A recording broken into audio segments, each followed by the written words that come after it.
충격적인 소식입니다. 북한 권력 2인자였던 장성택의 아들이 최근 대한민국으로 탈북했습니다. 장성택은 고사포로 처형된 인물로 알려져 있는데요. 아버지가 고사포로 갈려나가는 나라에서 반역자의 아들이 어떻게 그 지옥을 뚫고 탈북까지 할 수 있었을까요? 본격적인 이야기 시작 전 구독과 좋아요를 눌러주시면 자유를 찾아온 이들에게 큰 힘이 됩니다. 저는 장성택의 아들 장현입니다. 제 아버지 장성택이 처형되기 사흘 전이었습니다. 특강 농구 코트는 늘 그렇듯 따뜻했고 바깥 겨울 공기는 닿지도 못했습니다. 최첨단 난방 시설이 깔린 실내 코트 위에서 저는 김정은과 1대1로 농구를 하고 있었어요. 땀이 비 오듯 쏟아졌지만 기분은 이상하게 가벼웠습니다. 야, 현이, 거기서 그냥 던지지 말고 파고들라니까. 김정은이 숨을 몰아쉬며 투덜거렸습니다. 제가 숨을 고르며 웃었습니다. 원수님, 제가 일부러 봐드리는 겁니다.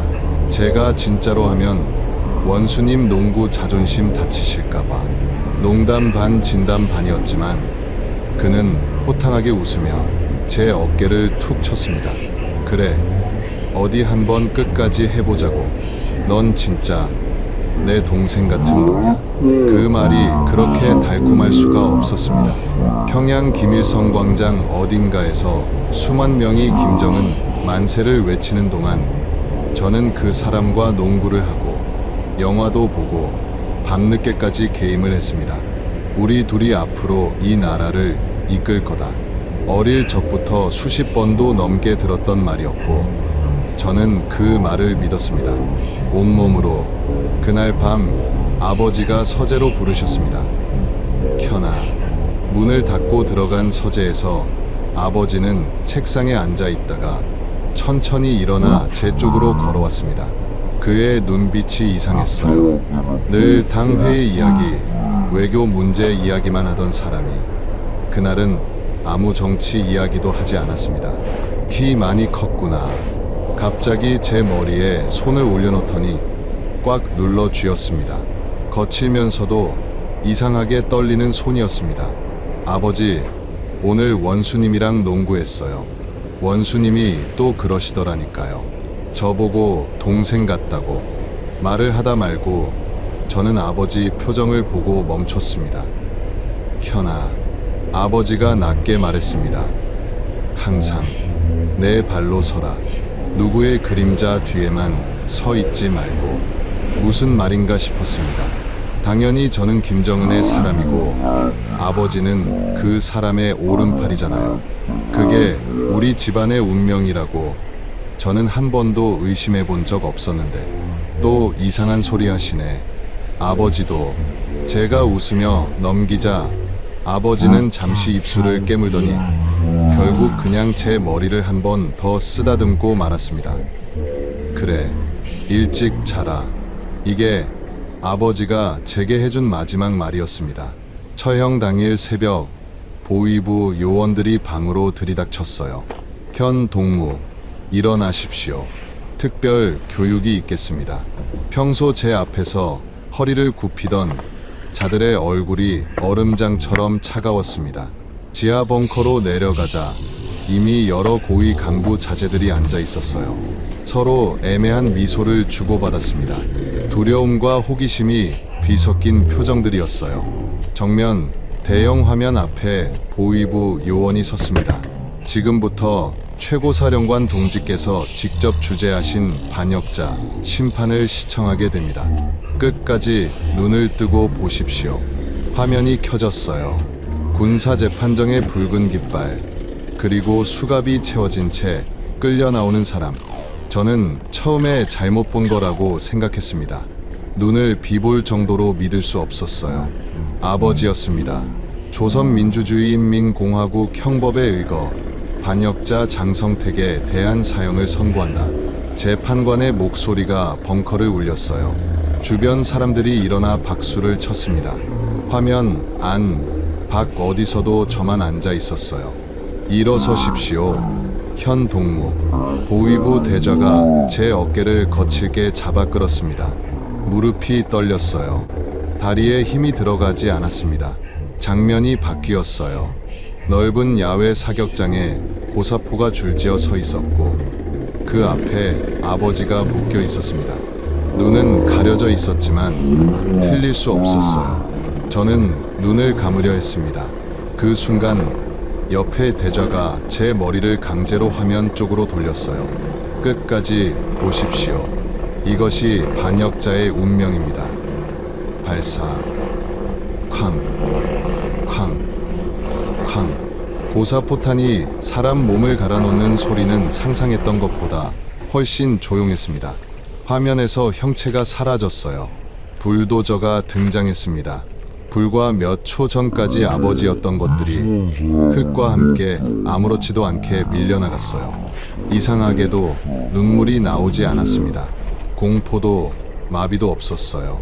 대신 가슴 한가운데서 뜨거운 것이 올라왔습니다. 분노였어요. 불도저가 밀어버리는 것은 아버지의 시신만이 아니었습니다.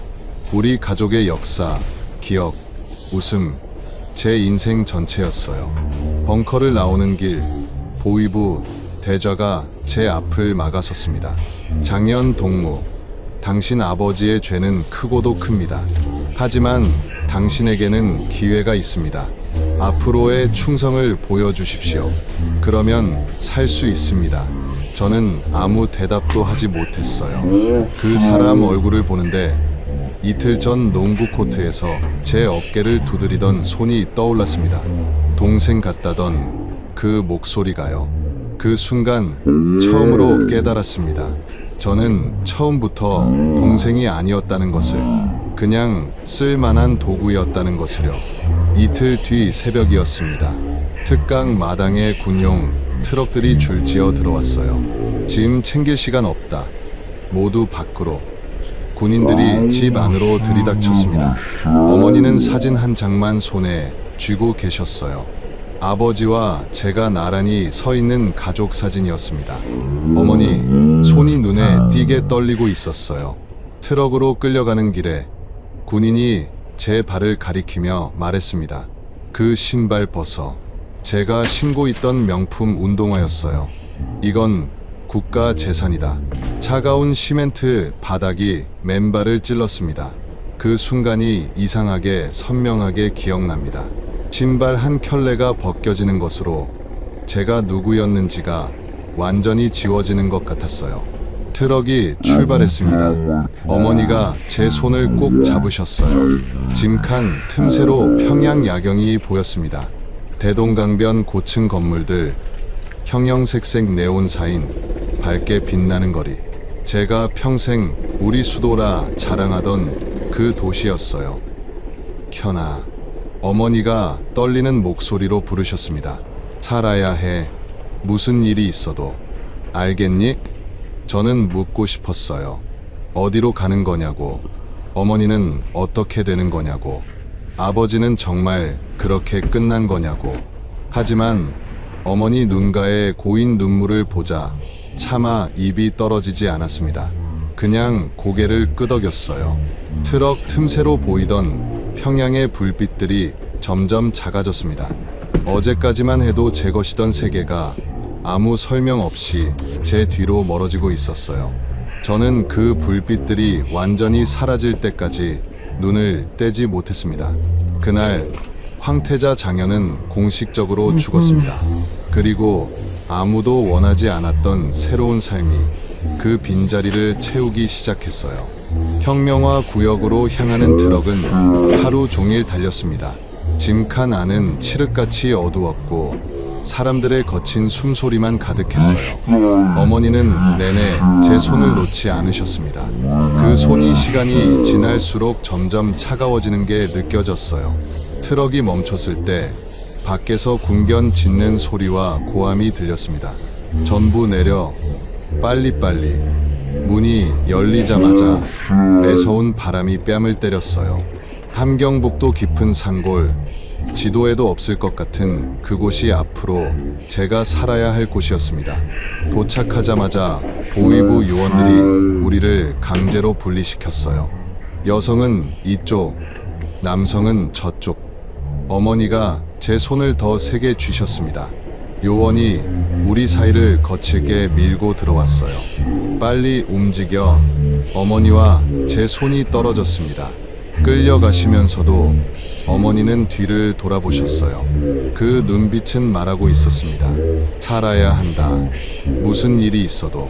철문이 쾅 닫혔어요. 그게 어머니와의 마지막이었습니다. 남성 수용동에 들어서자 지독한 냄새가 코를 찔렀어요. 곰팡이, 땀, 배설물이 뒤섞인 냄새였습니다. 간수가 이죽거리며 소리쳤어요. 야, 이놈들아.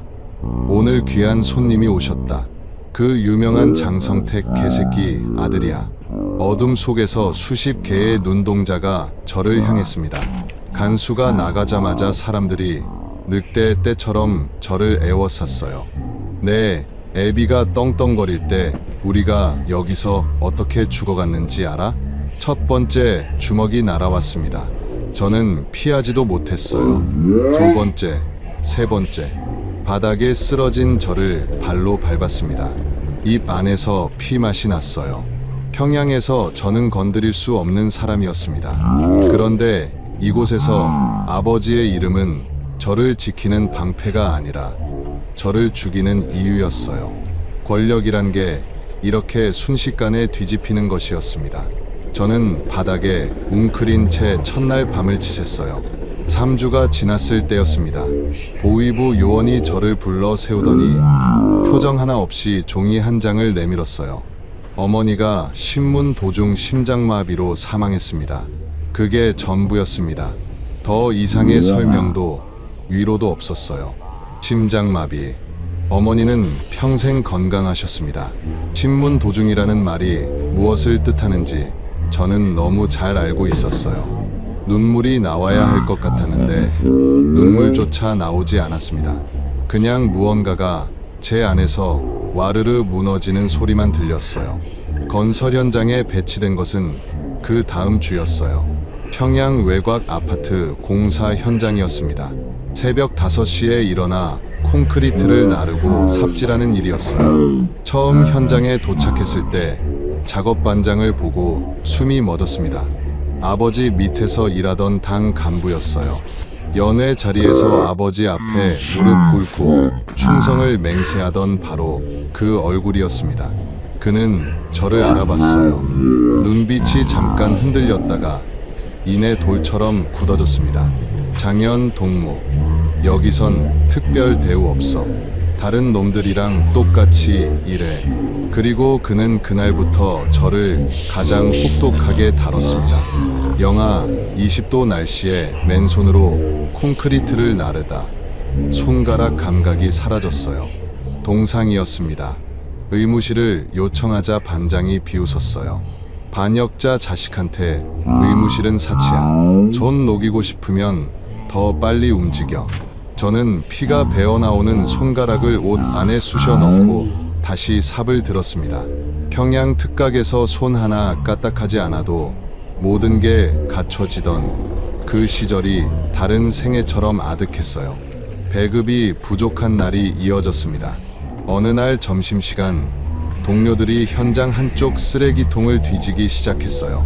저는 그 모습을 멍하니 바라봤습니다. 평양 연회 테이블 위에 쌓이던 음식들이 떠올랐어요. 산의 진미, 외국산 과일, 수입 양주. 그 음식들을 먹으면서 저는 단 한 번도 이런 사람들을 생각해 본 적이 없었습니다. 쓰레기통을 뒤지는 손들을 보면서 처음으로 깊은 수치심이 밀려왔어요. 며칠 뒤 오후였습니다. 작업 속도가 느리다며 현장 감독이 저를 불러 세웠어요. 모든 사람이 보는 앞에 서였습니다. 첫 번째 주먹이 뺨을 강타했어요. 저는 비틀거렸지만 쓰러지지 않으려 이를 악물었습니다. 두 번째 주먹에 결국 무릎을 꿇었어요. 구경꾼들 속에서 낯익은 얼굴이 보였습니다. 아버지 생전 연회에서 장성택 비서 동지 만세를 외치던 사람이었어요. 그는 지금 아무 표정 없이 저를 내려다보고 있었습니다. 아무도 말리지 않았어요. 권력은 사람에게 붙어 있는 게 아니라 자리에 붙어 있다는 것을 저는 피를 흘리며 배웠습니다. 밤마다 막사에서는 신음소리가 끊이지 않았어요. 어느 새벽 옆자리 노인이 조용히 숨을 거뒀습니다. 이름도 몰랐어요. 관리원이 와서 시신을 발로 툭툭 건드리며 중얼거렸습니다. 또 하나 갔네. 치워. 그게 전부였어요. 이곳에서 사람의 죽음은 그 정도 무게였습니다. 저는 그날 밤 막사 천장을 올려다보며 생각했어요. 이 체제는 사람을 사람으로 보지 않는다고.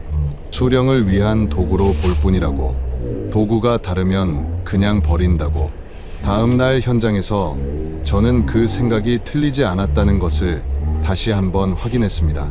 현장 한쪽 구석에서 아이 하나가 쓰레기를 뒤지고 있었어요.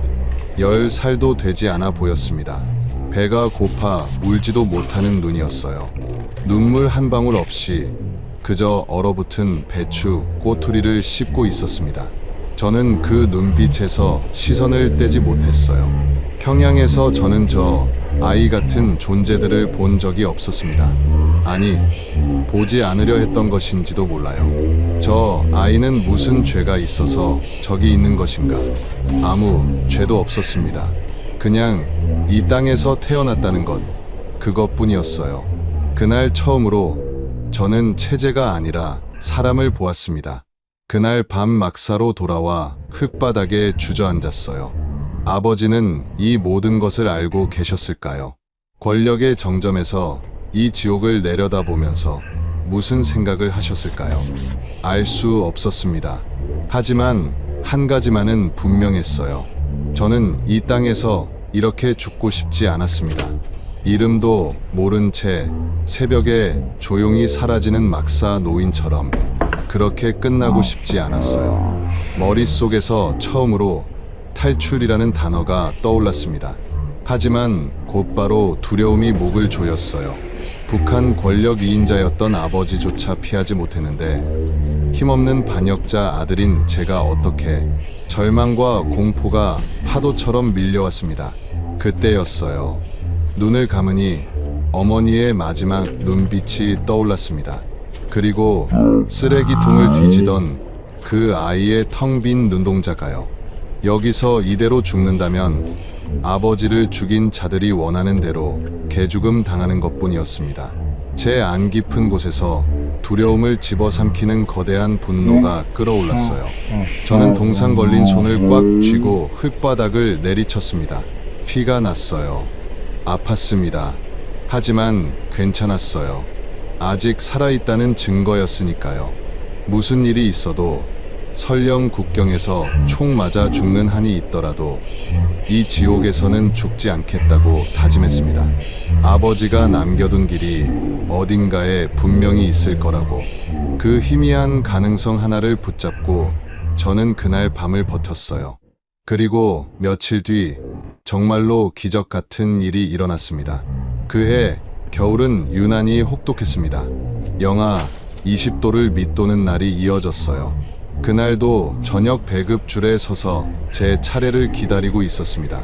하루 종일 콘크리트를 나르고 삽질한 몸으로 차가운 바람 속에 그냥 서 있는 것이었어요. 제 앞에 작은 등이 보였습니다. 10살도 되어 보이지 않는 아이였어요. 며칠 전 쓰레기통을 뒤지던 바로 그 아이였습니다. 얇은 누더기 옷 하나 걸치고 덜덜 떨고 있었어요. 그 순간이었습니다. 아이가 픽 쓰러졌어요. 배급 담당자가 짜증 섞인 목소리로 외쳤습니다. 오늘은 이 인원에 맞게 못 나와. 애는 내일 먹어. 동무, 나 어제도 못 먹었는데. 시끄럽다. 줄 빠져. 아이 다리가 휘청거리더니 바닥에 그대로 쓰러졌어요. 머리가 바닥에 부딪히는 둔탁한 소리가 났습니다. 영양실조와 저체온증이었어요. 입술이 파랗게 질려 있었습니다. 아무도 달려오지 않았어요. 모두 자기 목 배급 받기에 바빴습니다. 어떤 사람은 짜증을 냈어요.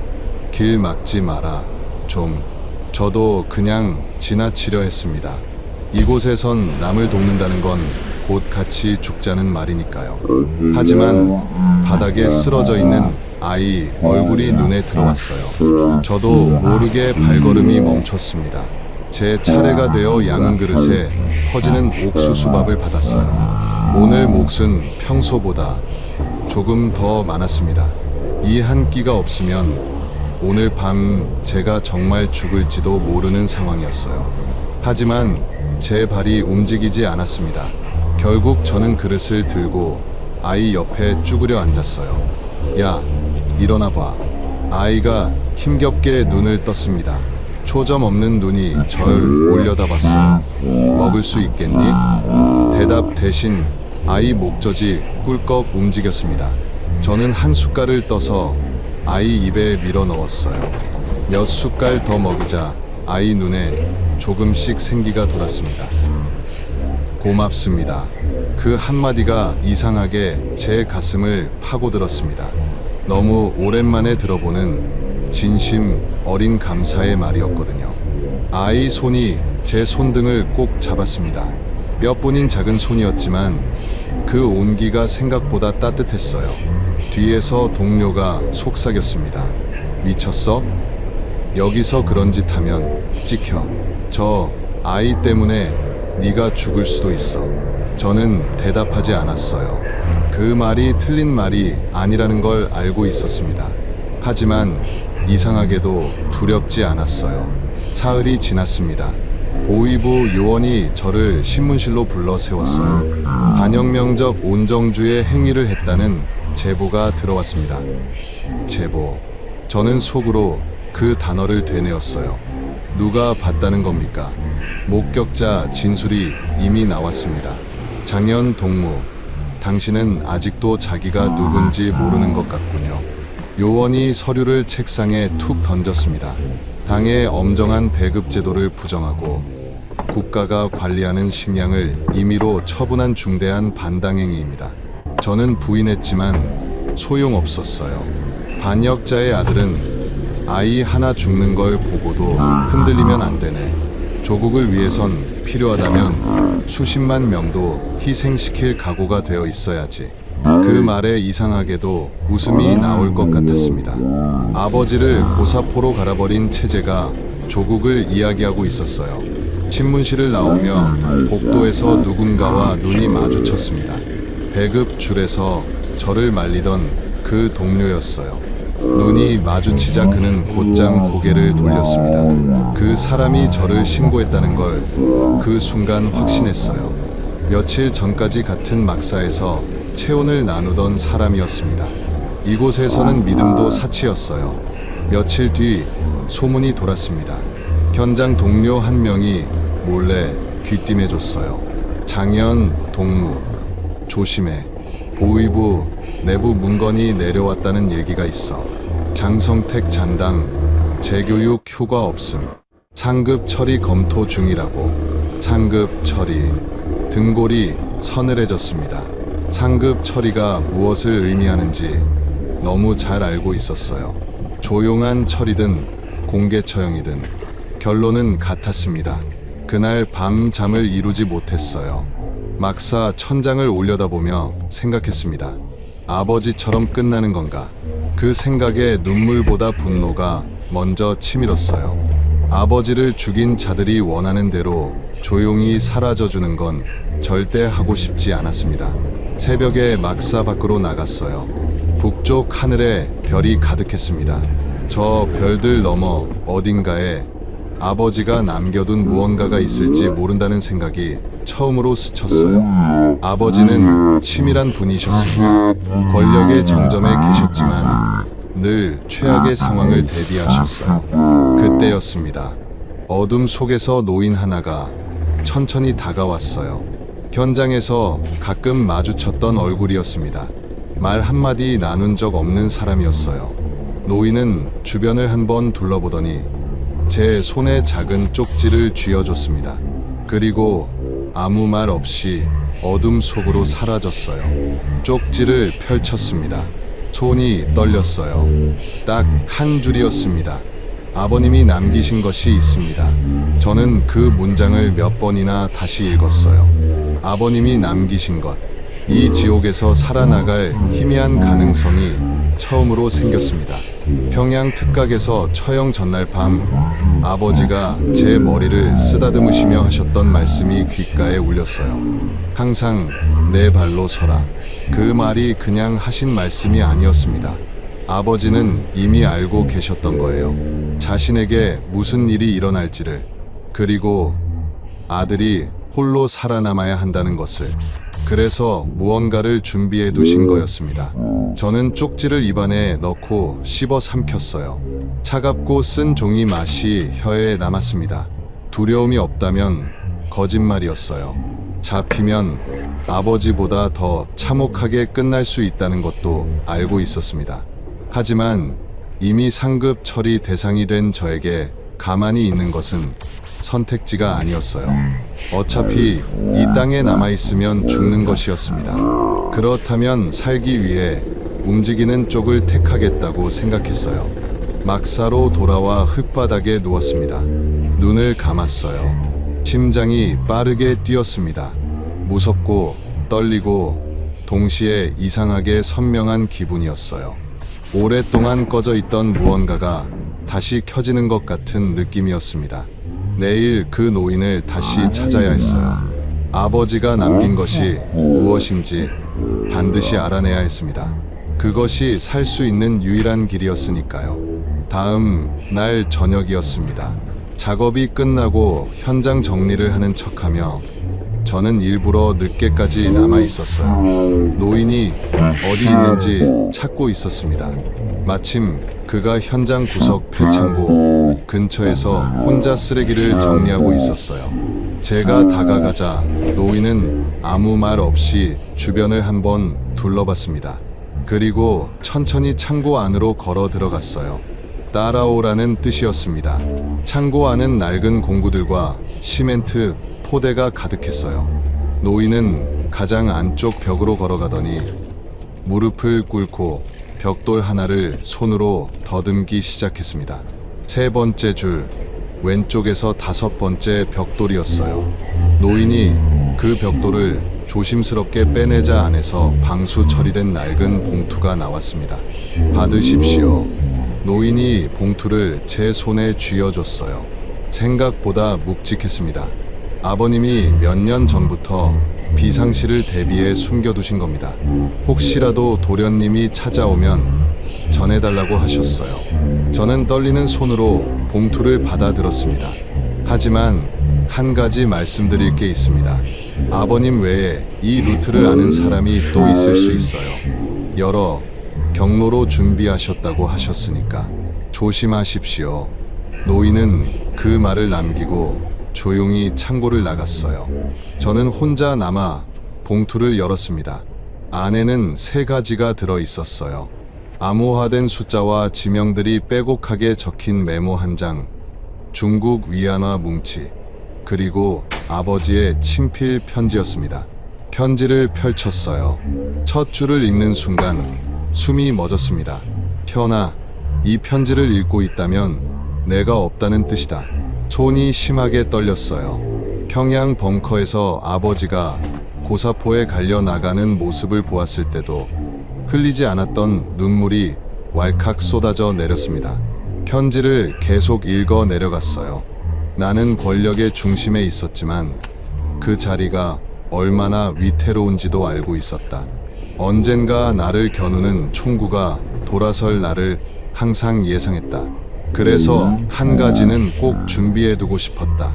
네가 내 발로 서서 살아갈 길 말이다. 아버지는 이미 자신의 죽음을 예견하고 계셨던 겁니다. 권력의 정점에서도 늘 최악을 대비하셨던 분이었어요. 마지막 문장이 가슴을 파고들었습니다. 살아서 세상에 우리 이야기를 전해라. 그것이 네가 살아야 하는 이유다. 저는 한참 동안 그 문장을 바라봤어요. 살아서 세상에 우리 이야기를 전해라.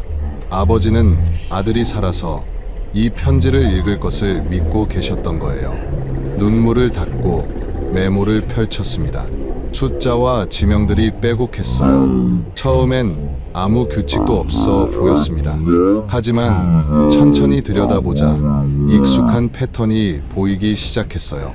순간 하나가 떠올랐습니다. 제가 10살 되던 해 2월 7일 특각 3층에서 아버지와 처음 단둘이 차를 마시던 날이었어요. 아버지가 웃으면서 말씀하셨습니다. 우리 둘만 기억하는 날짜야. 나중에 네가 커서 뭘 해도 좋지만 이 날만은 잊지 마라. 이건 외부인은 절대 풀 수 없는 암호였어요. 아버지와 저만 아는 기억들을 기반으로 만든 개인 암호였습니다. 우리가 함께 낚시 갔던 저수지, 어린 시절 순곤하던 뒷산 느티나무, 특별한 날들의 날짜, 저만이 기억하는 숫자들이었어요. 하나씩 풀어나가기 시작했습니다. 숫자들이 좌표로 바뀌고 지명들이 경로로 이어졌어요. 탈출 루트가 서서히 모습을 드러냈습니다. 함경북도 무산의 협동농장 창고, 두만강 상류, 중국 연변 조선족 마을, 3개의 거점이었어요. 각 거점마다 접선해야 할 인물과 암호가 적혀 있었습니다.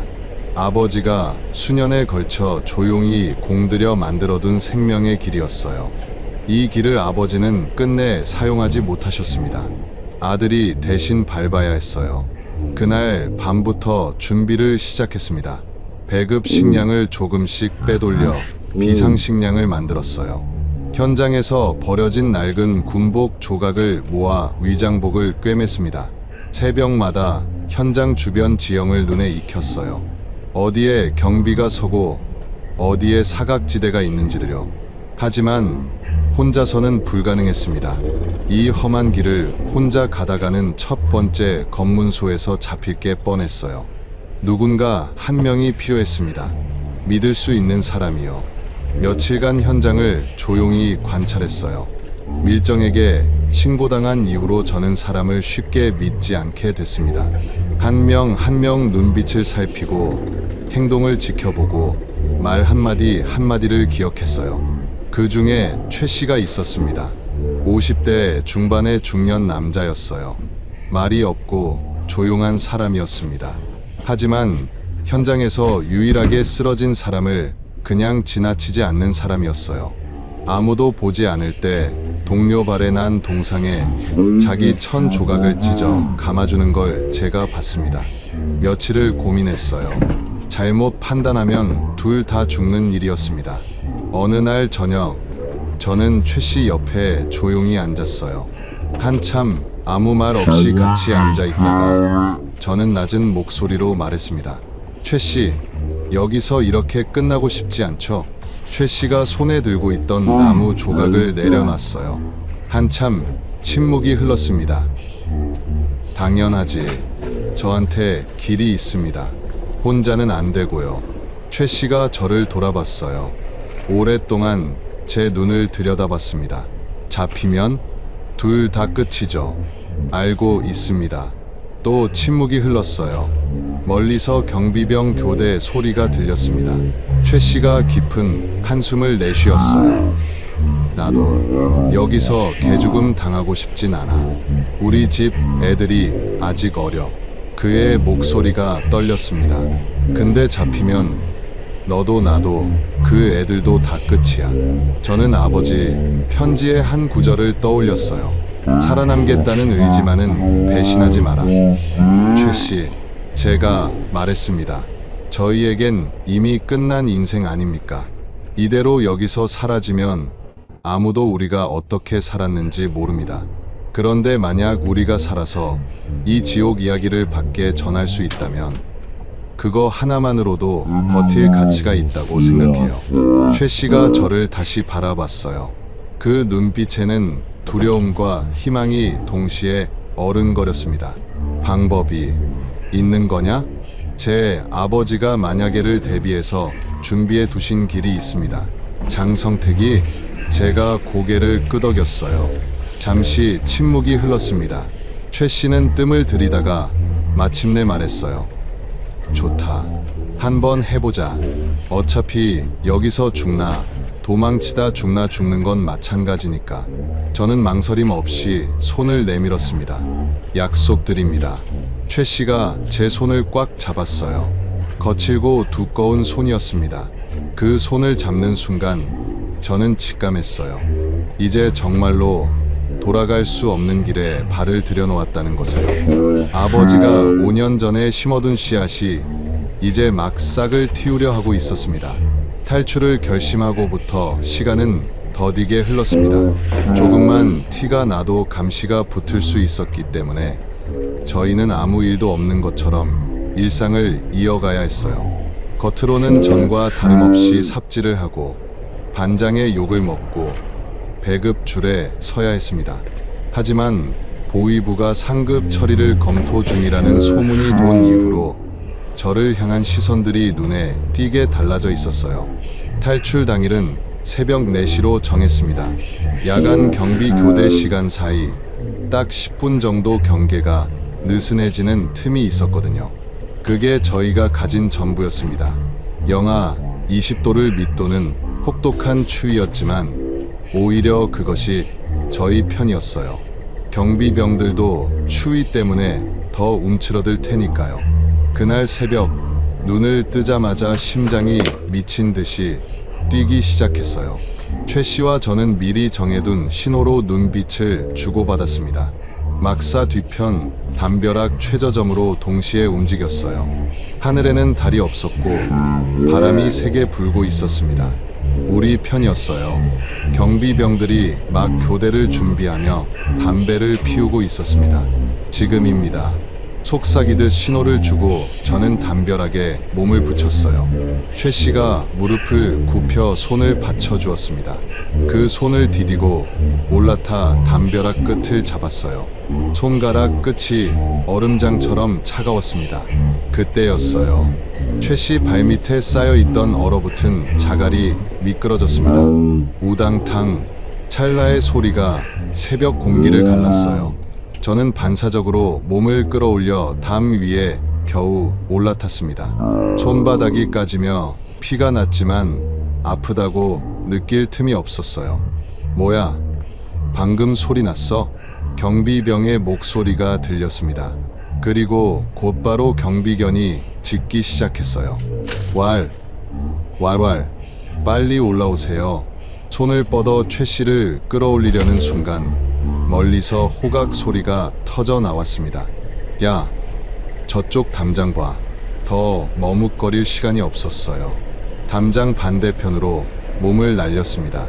떨어지면서 발목에 충격이 왔지만 일어설 수 있었어요. 그 뒤로 최 씨도 털썩 떨어졌습니다. 뛰어. 저는 최 씨 팔을 붙잡고 어둠 속으로 달렸어요. 등 뒤에서 호루라기 소리와 고함이 뒤섞여 들렸습니다. 탈주자다. 저쪽이다. 총성이 2발 울렸어요. 바닥 어디선가 흙먼지가 튀었습니다. 심장이 귀에서 뛰는 것 같았지만 멈출 수 없었어요. 미리 파악해둔 폐가로 몸을 숨겼습니다. 무너진 굴뚝과 기울어진 지붕이 있는 낡은 집이었어요.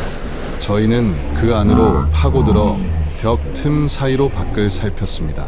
군견과 군인들이 근처를 샅샅이 뒤지고 있었어요. 숨소리조차 내지 못하고 흙바닥에 납작 엎드렸습니다. 옆에서 느껴지는 최 씨의 숨도 거칠었어요. 저는 그의 떨리는 손을 꽉 잡아줬습니다. 2시간쯤 지나서야 군인들의 발소리가 멀어졌어요. 새벽이 서서히 밝아오고 있었습니다. 저희는 낡은 폐가 안에서 몸을 일으켰어요. 다리는 여전히 떨리고 있었지만 아직 살아있다는 사실이 실감났습니다. 이제 첫 거점으로 가야 합니다. 아버지 메모의 첫 거점은 무산 인근 협동농장 창고였어요. 저희는 인적이 드문 산길을 타고 이동하기 시작했습니다. 낮에는 숨어 있다가 밤에만 움직였어요. 마침내 메모에 표시된 위치에 도착했습니다. 협동농장 옆 낡은 창고였어요. 겉보기엔 그냥 버려진 건물이었습니다. 저는 아버지 메모에 적힌 대로 창고 안쪽 오른쪽에서 4번째 기둥 밑을 손으로 더듬었어요. 딱딱한 금속이 손끝에 걸렸습니다. 상자를 꺼내 열어보니 위조 신분증 2개와 화물트럭 통행증, 현금, 그리고 다음 지시사항이 적힌 쪽지가 들어 있었어요. 아버지는 정말 모든 걸 생각해 두셨던 거예요. 저희는 신분증을 확인했습니다. 저는 광산 노동자로, 최 씨는 농장 기술자로 위조되어 있었어요. 이제부터 저희는 원래의 저희가 아니었습니다. 저녁 무렵 메모에 적힌 화물 트럭이 실제로 나타났어요. 석탄을 실어 나르는 트럭이었습니다. 운전기사는 저희가 다가가자 저를 한번 훑어보더니 낮게 물었어요. 오늘 날씨가 꽤 춥지? 저는 바로 대답했어요. 그래도 남쪽보단 낫지요. 아버지가 정해놓은 암호였습니다. 운전기사는 고개를 끄덕이며 짐칸을 가리켰어요. 저희는 석탄 더미 사이로 몸을 숨겼습니다. 쇳덩이 냄새와 석탄 가루가 코를 찔렀지만 오히려 안심이 됐어요. 바깥이 보이지 않는다는 건 바깥에서도 저희를 볼 수 없다는 뜻이니까요. 얼마 지나지 않아 첫 번째 검문소에 도착했어요. 어디서 어디로 가나? 무산광산에서 함경북도역입니다. 석탄입니다. 짐칸 좀 열어보자. 심장이 다시 뛰기 시작했어요. 짐칸 문이 열리는 소리가 들렸습니다. 차가운 공기가 안으로 밀려 들어왔어요. 군인의 손전등 불빛이 석탄 더미 위를 훑었습니다. 저희는 몸을 최대한 움츠린 채 석탄 속에 파묻혔어요. 냄새 고약하네. 됐어. 가. 그 소리가 그렇게 아름답게 들린 건 처음이었습니다. 검문소를 몇 개 더 통과한 뒤 문제가 생겼어요. 최 씨가 갑자기 배를 움켜쥐고 쓰러진 거였습니다. 괜찮으세요? 물을 잘못 마셨나 봐. 아까 개울물, 오염된 물이었어요. 고열과 복통이 동시에 왔습니다. 최 씨는 제대로 걷지도 못했어요. 저는 최 씨를 부축하며 겨우 다음 거점을 향해 걸었습니다. 마침 작은 조선족 마을이 하나 보였어요. 아버지 메모에 적힌 이름을 조심스럽게 물어 노파의 집을 찾았습니다. 문을 두드리자 허리가 굽은 노파가 나왔어요. 저를 위아래로 한참 훑어보더니 말했습니다. 아버지 많이 닮았네. 그 한마디에 다리가 풀릴 것 같았어요. 노파는 저희를 집 안으로 들였습니다. 온돌은 뜨겁게 데워져 있었고 상 위에는 김이 나는 국이 올려져 있었어요. 일단 따뜻한 것부터 먹고 얘기하자. 저는 국 한 숟갈을 입에 넣었습니다. 조미료도 고기도 거의 없는 맑은 국이었지만 제 평생 먹어본 것 중 가장 따뜻한 맛이었어요. 그 순간 참았던 눈물이 왈칵 쏟아져 내렸습니다. 내 아버지가 아들 걱정을 얼마나 했는지 알아? 여기 와서 내 집에서 막걸리도 마셨는데 너 어릴 적 사진도 보여주고 그랬어. 노파는 작은 상자를 꺼내왔어요. 안에는 중국 위안화와 다음 거점 브로커의 연락처가 들어 있었습니다. 근데 조심해야 해. 이 브로커는 돈이면 뭐든 하는 놈이야. 그리고 노파가 문 쪽을 힐끗 보았어요. 어제부터 마을에 낯선 사람들이 얼씬거려. 보이부 냄새 같아. 등줄기에 식은땀이 흘렀어요. 다음 날 새벽 출발 준비를 하던 순간이었습니다. 마을 입구 쪽에서 엔진 소리가 들렸어요. 검은 지프차 한 대가 먼지를 일으키며 멈춰 섰습니다. 보이부 사복 요원들이었어요. 뒤로 나가 뒷문으로 노파가 저희를 등 떠밀었어요. 저와 최 씨는 집 뒤편으로 뛰쳐나갔습니다. 등 뒤에서 외지인 들어온 거 봤다는 신고가 있어서 왔소라는 목소리가 들려왔어요. 숨을 고를 틈도 없이 저희는 다시 달리기 시작했습니다. 이번엔 뒤돌아볼 수조차 없었어요. 두만강은 아직 멀었지만 아버지가 끝내 밟지 못한 그 길을 저희가 반드시 완성해야 한다는 것만은 분명했습니다. 노파의 집 뒷문을 빠져나와 산길을 따라 이틀을 더 이동했습니다. 낮에는 숨어 있다가 밤에만 움직였어요. 최 씨의 상태가 조금씩 나아지긴 했지만 여전히 얼굴이 창백했습니다. 마침내 아버지 메모에 표시된 마지막 거점에 도착했어요. 두만강 인근의 낡은 여관이었습니다. 브로커는 40대 조선족 남자였어요. 덩치가 크고 눈빛이 날카로운 사람이었습니다. 저희를 보자마자 위아래로 훑어보더니 방 안으로 들어오라는 손짓을 했어요. 장성택 쪽에서 왔다고 했지?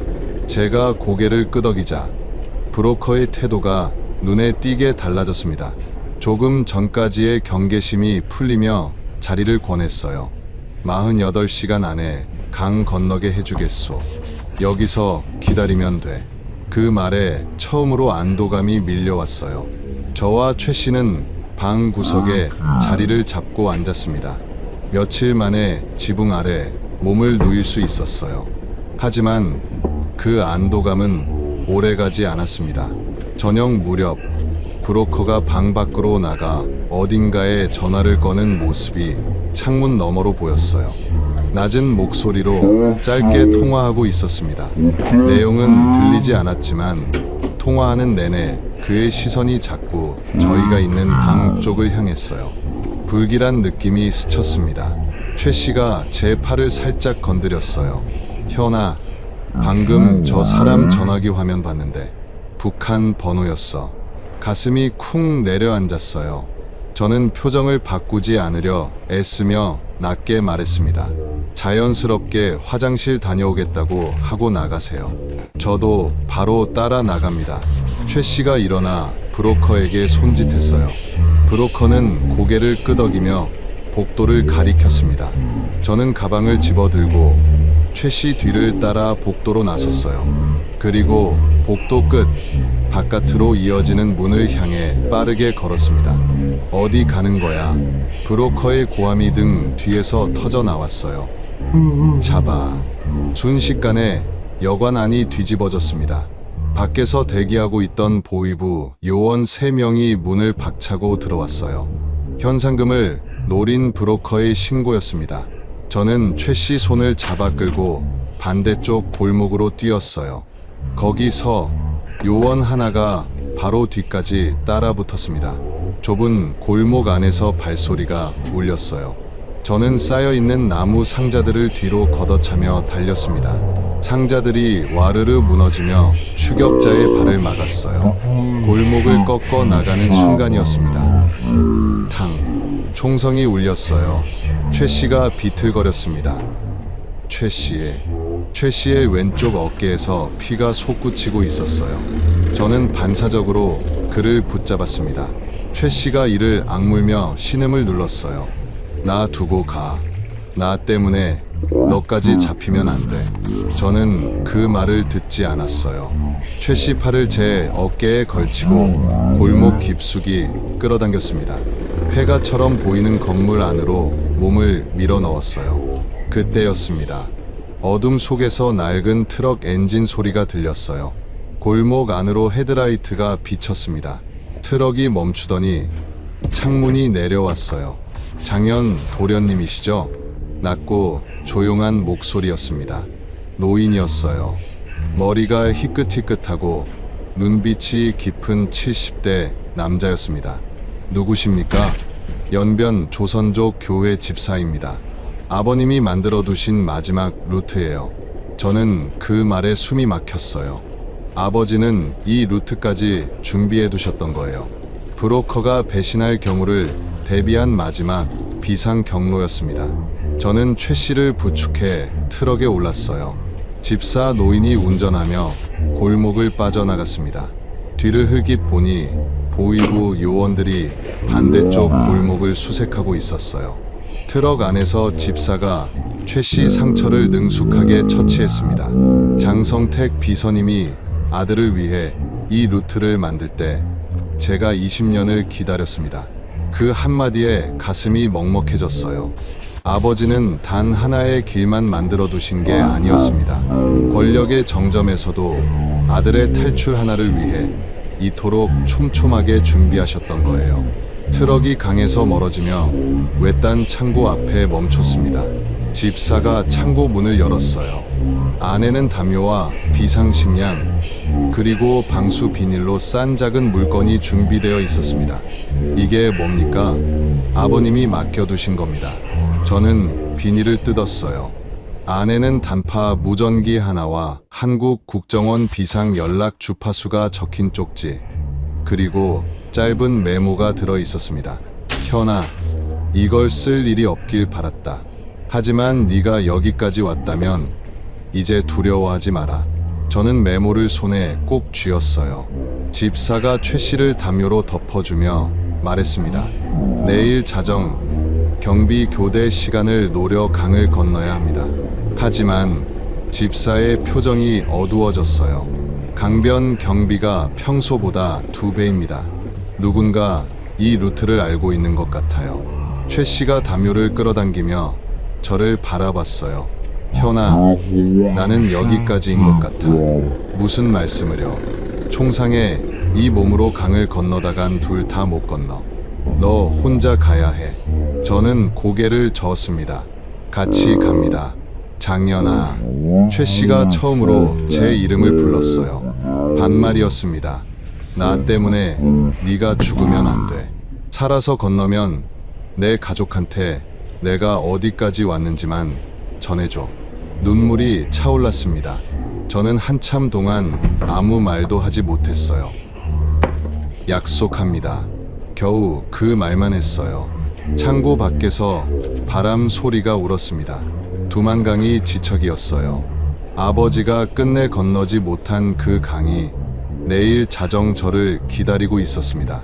도하 전날 밤 잠은 오지 않았습니다. 집사 노인이 마지막 준비물을 가져왔어요. 방수 비닐에 쌓인 무전기와 아버지의 편지, 그리고 작은 나침반이었습니다. 나침반 뒷면에는 작은 글씨로 이렇게 새겨져 있었어요. 북쪽이 아닌 남쪽을 향해 가라. 아버지가 제게 남겨주신 마지막 메시지였습니다. 저는 그 나침반을 꽉 쥐고 눈을 감았어요. 반드시 살아서 써야 합니다. 집사님이 제 어깨를 단단히 쥐며 말씀하셨어요. 최 씨가 담요를 걷어내고 몸을 일으키려 했습니다. 누워 계세요. 배웅은 해야지. 총상으로 얼굴이 창백했지만 최 씨는 기어이 일어나 제 앞에 섰어요. 그가 제 손을 꽉 잡았습니다. 현아, 나는 여기까지야. 너 혼자 가야 해. 같이 갑니다. 이 몸으로는 안 된다. 살아서 건너면 내 마누라 김순이, 애들 둘이 있어. 내가 어디까지 왔는지 전해줘. 최 씨 목소리가 잠깐 갈라졌어요. 포기하지 않았다고. 저는 고개를 끄덕이며 그의 손을 더 세게 쥐었습니다. 꼭 전하겠습니다. 자정이 되자 집사님과 함께 창고를 나섰어요. 영하 20도를 밑도는 칼바람이 뺨을 때렸습니다. 숨을 들이쉬자 폐가 얼어붙는 것 같았어요. 30분을 걸어 두만강에 도착했습니다. 달빛 아래 강은 절반쯤 얼어 있었어요. 얼음 너머로는 검은 물이 소리 없이 흐르고 있었습니다. 강 건너편 불빛 하나 없는 어둠 너머에 중국 땅이 있었어요. 저기 탐조등 사각지대가 있어요. 교대 시간에 맞춰 들어가면 됩니다. 집사가 강변 숲을 뒤에 몸을 숨기며 속삭였어요. 경비초소 양쪽에서 탐조등이 강 위를 훑고 있었습니다. 지금입니다. 저는 수풀을 박차고 강변으로 뛰어나갔어요. 얼음에 발을 디디자마자 삐걱거리는 소리가 났습니다. 심장이 터질 것 같았지만 조심스럽게 발을 옮겼어요. 강 중간쯤 왔을 때였습니다. 번쩍. 예정보다 빠른 교대로 탐조등이 켜졌어요. 불빛이 강 위를 훑기 시작했습니다. 저는 반사적으로 얼음 위에 납작 엎드렸어요. 불빛이 제 등을 스치고 지나갔습니다. 멈췄어요. 거기 누구냐? 움직이지 마. 경비병의 고함이 강 위에 울려 퍼졌어요. 탕. 총성과 함께 제 옆 얼음이 깨지며 물이 솟구쳤습니다. 저는 본능적으로 몸을 일으켜 달리기 시작했어요. 탕, 탕, 탕. 총알이 빗발쳤습니다. 탐조등 불빛이 제 등을 쫓아왔어요. 미끄러운 얼음 위에서 몇 번이나 넘어질 뻔했지만 멈출 수 없었습니다. 그 순간 왼발이 얼음 틈에 빠졌어요. 허벅지까지 검은 물속으로 잠겼습니다. 영하의 강물이 살을 파고드는 고통은 상상을 초월했어요. 뼈가 부서지는 것 같았습니다. 저는 비명을 삼키며 얼음 끝을 두 손으로 붙잡았어요. 손가락에서 피가 났습니다. 맨손이 얼음을 긁었지만 아픈 줄도 몰랐어요. 그때 아버지 목소리가 들리는 것 같았습니다. 살아야 해. 내 발로 서야 해. 이를 악물고 팔에 힘을 줬어요. 얼음 위로 몸을 끌어올렸습니다. 다리가 말을 듣지 않았지만 기어서라도 앞으로 나아갔어요. 탕! 총알 하나가 어깨를 스쳤습니다. 코트가 찢어지며 뜨거운 통증이 왔어요. 하지만 멈추지 않았습니다. 멈추면 죽는다는 걸 알고 있었으니까요. 강 한가운데 얼음이 끊기고 시커먼 물이 흐르는 구간에 다다랐어요. 망설일 틈이 없었습니다. 그대로 물속으로 뛰어들었어요. 수천 개의 바늘이 온몸을 찌르는 것 같았습니다. 물살이 생각보다 훨씬 셌어요. 몸이 하류 쪽으로 휩쓸려 내려가기 시작했습니다. 허우적거리며 필사적으로 헤엄쳤어요. 입안으로 얼음장 같은 강물이 밀려들었습니다. 숨이 막혔어요. 이대로 끝나는 건가? 물속으로 가라앉으려는 찰나 머릿속에서 아버지 목소리가 들렸습니다. 살아서 세상에 우리 이야기를 전해라. 저는 수면 위로 고개를 쳐들고 발버둥 쳤어요. 손끝에 무언가 딱딱한 것이 닿았습니다. 중국 쪽 강변에 뻗어 나온 얼음 덩어리였어요. 피가 나도록 그 얼음을 움켜쥐고 기어올랐습니다. 마침내 중국 쪽 강변 흙바닥에 쓰러지듯 몸을 던졌어요. 차가운 흙을 두 손으로 움켜쥐었습니다. 뒤를 돌아보니 북한 경비병들이 강 건너편에 총을 겨누고 있었어요. 하지만 중국 영토에서는 함부로 쏘지 못했습니다. 그 보이지 않는 선 하나가 제 생사를 갈랐어요. 저는 강변 숲을 사이로 기어 들어갔습니다. 온몸이 덜덜 떨리고 의식이 점점 흐릿해졌어요. 젖은 옷이 얼어붙기 시작했습니다. 가슴팍을 더듬어 방수 비닐을 찾았어요. 그 안에 아버지 편지와 무전기가 있었습니다. 얼어붙은 손으로 무전기를 꺼내 주파수를 맞췄어요. 송신 버튼을 눌렀습니다. 저는 목소리가 갈라졌어요. 입술이 얼어 제대로 말이 나오지 않았습니다. 저는 장성택의 아들입니다. 살아있습니다. 무전기 너머로 잡음이 흘렀습니다. 그리고 차분한 목소리가 들렸어요. 여기는 대한민국 국가정보원입니다. 위치 확인했습니다. 움직이지 마십시오. 그 목소리를 듣는 순간 저는 그대로 눈을 감았습니다. 아버지가 남겨주신 길의 끝에 마침내 도착했다는 것을 알았으니까요. 의식이 멀어져 가던 그 순간 뽀드득거리는 눈 밟는 소리가 들렸습니다. 누군가 제 어깨를 조심스럽게 흔들었어요. 억지로 무거운 눈꺼풀을 밀어 올리자 강렬한 손전등 불빛 너머로 검은 전술복을 입은 사내들의 실루엣이 보였습니다. 여기입니다. 찾았습니다. 다급한 외침과 함께 누군가 제게 두꺼운 모포를 덮어 씌웠어요. 얼어붙은 제 몸이 들것에 미어지는 것이 느껴졌습니다. 저를 부축하던 요원 중 한 명이 제 귀에 대고 낮고 따뜻한 목소리로 속삭였어요. 살아계셔서 다행입니다. 이제 안전합니다. 그 한마디를 듣는 순간 꽁꽁 얼어붙어 있던 제 안에 무언가가 탁 하고 풀려내렸습니다. 두만강의 칼바람 속에서도 총알이 빗발치던 얼음판 위에서도 흘리지 않았던 눈물이 뜨겁게 차올라 뺨을 타고 흘러내렸어요. 중국 내 안전가옥에서 열흘을 보냈습니다. 동상에 걸린 손발과 총알이 스친 어깨, 그리고 심각한 저체온증을 치료받았어요. 하얀 천장을 바라보며 누워있을 때면 불과 며칠 전까지 겪었던 지옥 같은 현실이 전생의 일처럼 아득하게 느껴졌습니다. 몸이 조금씩 회복되어 갈 무렵 국정원 요원이 병상 옆으로 다가와 말했어요. 아버님이 만들어두신 루트 덕분에 저희가 추적할 수 있었습니다. 정말 치밀하게 준비하셨더군요. 그 말을 들으며 저는 가슴팍에 간직한 아버지 편지를 떠올렸습니다. 권력의 정점에서도 늘 죽음을 의식하며 홀로 남겨질 아들을 위해 이토록 깊은 생명줄을 짜놓으셨던 아버지. 그 사랑의 무게가 새삼 가슴을 짓눌렀어요. 한국행 특별기에 오르던 날이었습니다. 요원이 제게 작은 서류 봉투를 건넸어요. 대한민국 임시 여권이었습니다. 떨리는 손으로 여권을 펼쳤을 때 사진 옆에 적힌 이름은 장현이 아니었어요. 전혀 다른 성, 전혀 다른 이름이 적혀 있었습니다. 그 낯선 세 글자를 손가락으로 가만히 쓸어보았어요. 18회 동안 북한 권력의 황태자로 불렸던 장현이라는 존재는 이제 공식적으로 이 세상에서 완전히 지워진 겁니다. 비행기가 구름을 뚫고 날아올랐습니다. 몇 시간의 비행 끝에 기내 방송이 흘러나왔어요. 곧 대한민국 인천국제공항에 착륙합니다. 저는 조심스럽게 창문을 내려다봤습니다. 그 순간 숨이 막혔어요.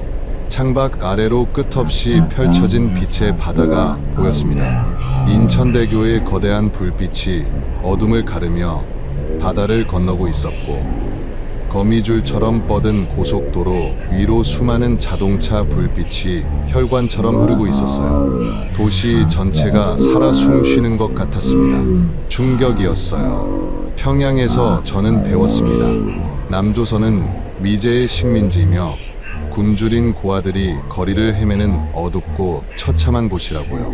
평양의 밤조차 전력난으로 암흑천지가 되는데 식민지인 남조선은 오죽하겠냐고 굳게 믿어왔습니다.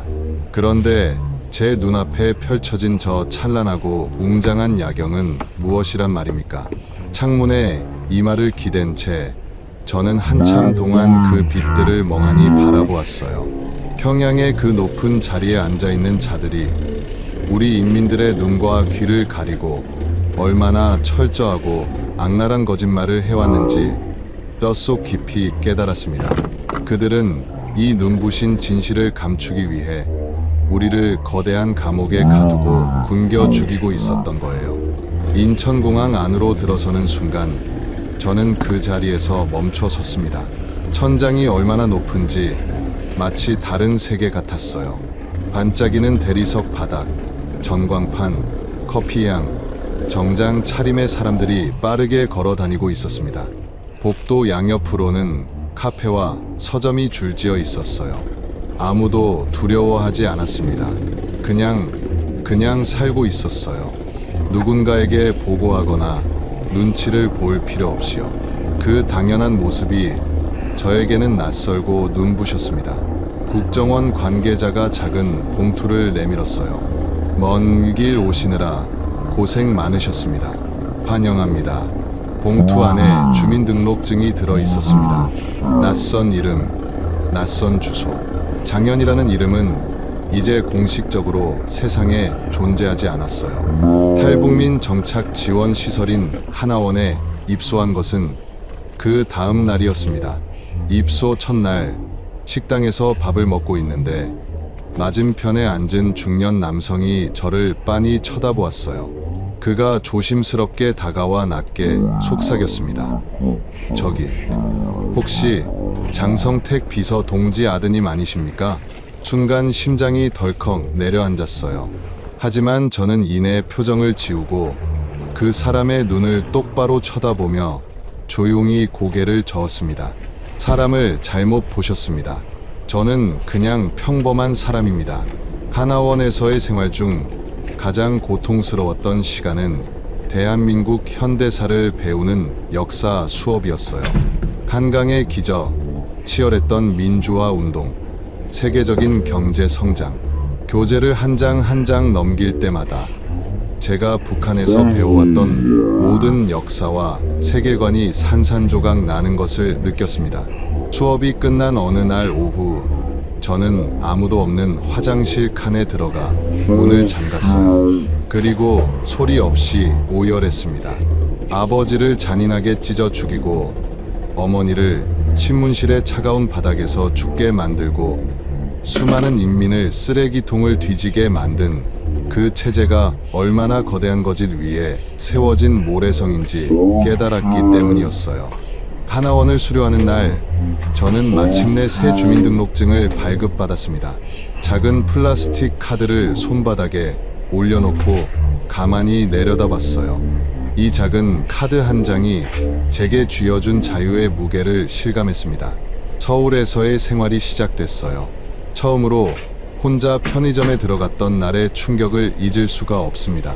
자정이 넘은 시간인데도 환하게 켜진 형광등 불빛 아래 셀 수도 없이 다양한 물건들이 진열대를 가득 채우고 있었어요. 무엇을 골라야 할지 몰라 멍하니 서 있을 때 아르바이트생이 저를 보며 환하게 웃어 보였습니다. 찾으시는 거 있으세요? 그 평범하고도 다정한 인사 한마디에 저는 울컥 눈물이 날 뻔했어요.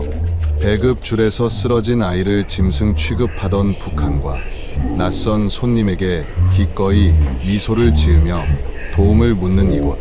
이것이 바로 자유가 만든 진짜 사람 사는 세상의 모습이었습니다.